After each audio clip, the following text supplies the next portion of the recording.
Ang i-offer ko po sa inyo ngayon ay isang mini farmland na mayroong nakatayong rest house sa loob ng property. Ang direksyon na ito ay papuntang town proper ng Liliw at saka Nagcarlan, Laguna. Dito naman po sa kabila ay papuntang Pila, Laguna. Ayan, may mga katabi na rin po mga developed na property. Tapos ito po ay napalibutan na ng bakod na simentado. Ito po ay matatagpuan natin sa bayan ng Liliw, Laguna. Pero ito ay napakalapit lang din sa bayan ng Pila, Laguna. Meron na rin po itong gate na bakal. Tapos yan na po ang pinaka-boundary niya, yung hangganan po ng pader. Tara po, pasok tayo mga kapraps. Ito na po ang loob ng property. Ayan po, pantay na pantay ang lupa. Tapos yan naman po ang bahay. Mamaya po, papasukin natin yan.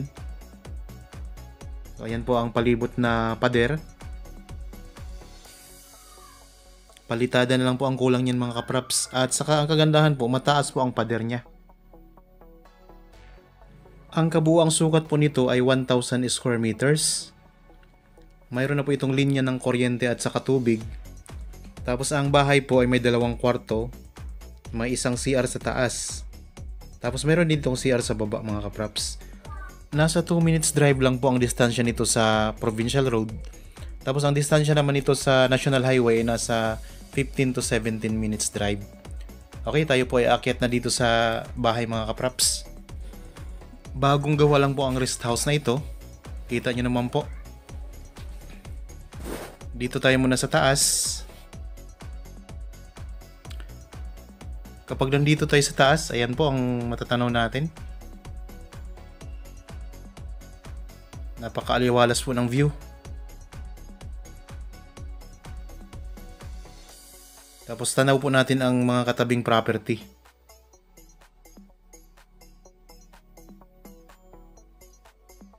Iikotin po natin. Kung sakaling interested po kayo sa property na ito, tawagan nyo lang po kami sa mga number na nandyan po sa inyong mga screen. Mayroon tayong Viber, cellphone number at saka Facebook Messenger. Pwede nyo po itong bisitahin ng actual para makita nyo po ng personal ang property. Sa part po dito sa harapan ng bahay, ayan po ang view na makikita natin. Ang ganda mga kapraps oh. Meron kayong mountain view. Ayan lang po ang kalsada, yung may dumaan na motor.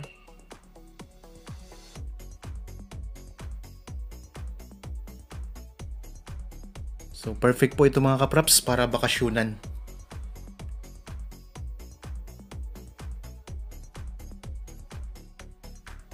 Kunting dagdag na lang po ng bahay ay ayos na ayos na.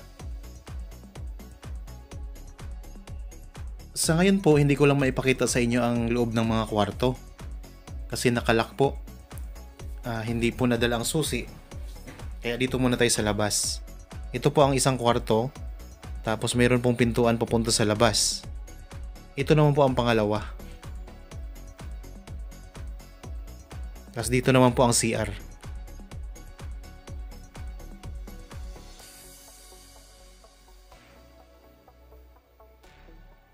Okay. Pinakita ko na sa inyo ang taas ng bahay. Yan.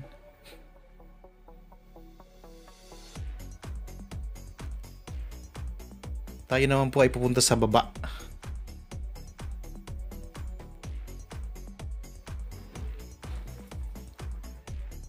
Magandang araw po mga kapraps. Welcome back sa Badshot Properties channel.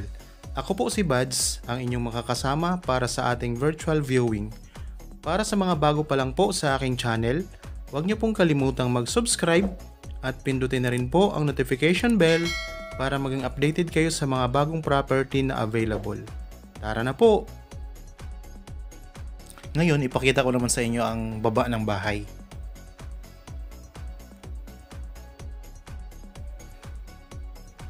Kung gusto niyo pa pong pagandahin ito ay pwedeng-pwede pa mga kapraps. Ayan po ang CR dito sa baba.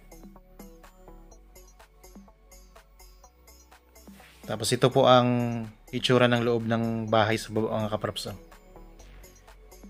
Yan, may mga tanim din dito, mga repolyo sa ngayon.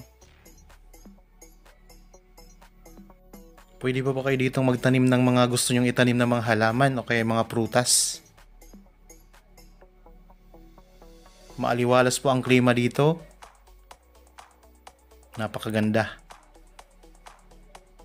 Ulitin ko lang po, ang property na ito ay may sukat na 1,000 square meters. Ito po ay titulado at matatagpuan po natin sa bayan ng Liliw, Laguna. Napakalapit nga lang din po nito sa bayan ng Pila, Laguna.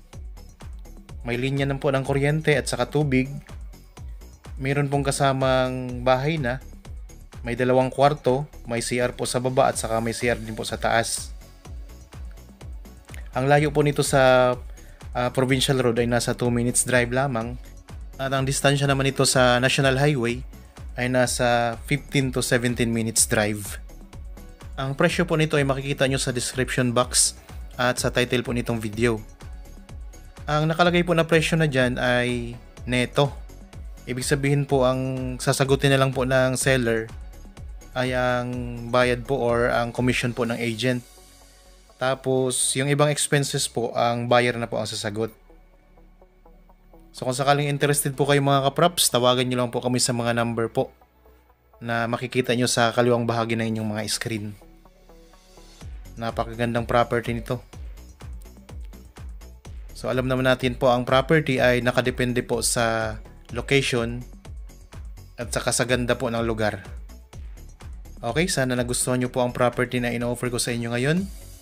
Para po sa bago pa lang sa aking channel at napadaan lamang po dito sa aking channel, huwag nyo pong kalimutang mag-subscribe at pindutin na rin po ang notification bell para maging updated kayo sa mga bagong property na i-offer po namin. Maraming salamat po, palagi po tayong mag-iingat at God bless po sa ating lahat mga kaprops.